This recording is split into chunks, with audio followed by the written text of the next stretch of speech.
Hi, it's Eric and welcome to the video conversation this week. I know everyone has been enjoying watching the Olympics and watching some of our home athletes from Minnesota. I know I sure have enjoyed watching those highlights that have been happening every night. But I touched on some of the opportunities I had to tour around the district this week. It was a busy week. It included such events as meeting with the Minnesota Hospice and Palliative Care Public Policy Committee by visiting a hospice up in Brooklyn Park.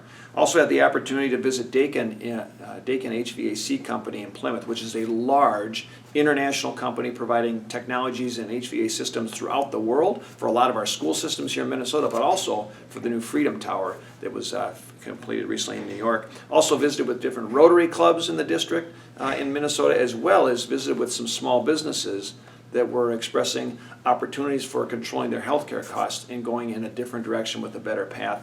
And finally, finished up on Friday by having a chance to visit with folks at Prairie Adult Care in Chanhassen and some senior living opportunities there.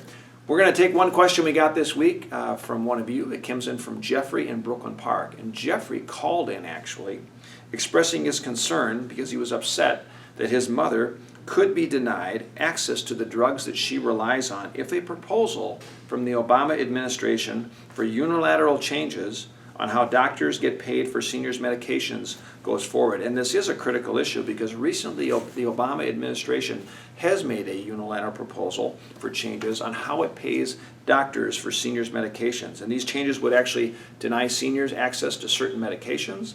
They would kick certain doctors out of the Medicare program, push doctors out, and it would also force patients to go to the hospital as opposed to going to see their local doctor.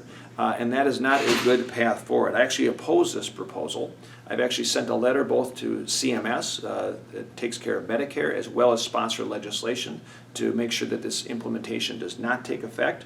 It has had no input from seniors. It's had no input from the physician community, which is really critical if we're going to make sure that our seniors who rely on drugs, especially those with rare diseases, are going to have access to those types of drugs for a high quality of life. I want to thank all of you for taking the time to share your thoughts, your ideas. Continue to stay in touch. You can reach me anytime on Facebook, on Twitter, on Instagram now, or of course on the web at paulson.house.gov. And have a great weekend and a great week.